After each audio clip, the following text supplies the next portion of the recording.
原来看高丽菜是大出价小百市，粉林西地果菜市场的挂价每公斤存5块，一粒4斤外高丽菜才20块。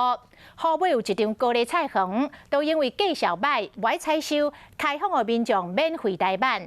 大阵的民众炸布袋、炸饲料袋啊来台版，袂少人是一手拖一袋，欢喜甲袂顾哩。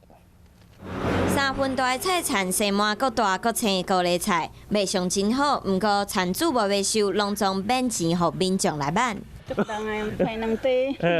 这回去要安怎处理？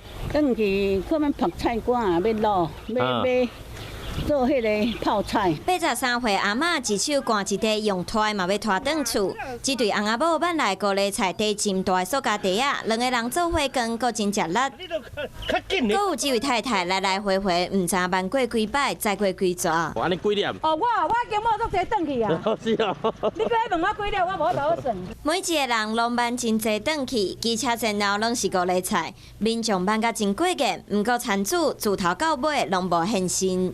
无要采收的原因，可能是高丽菜价销无好。3月初一平均批发价干那4块8，经过半个月，干那回一丝啊，每公斤5块。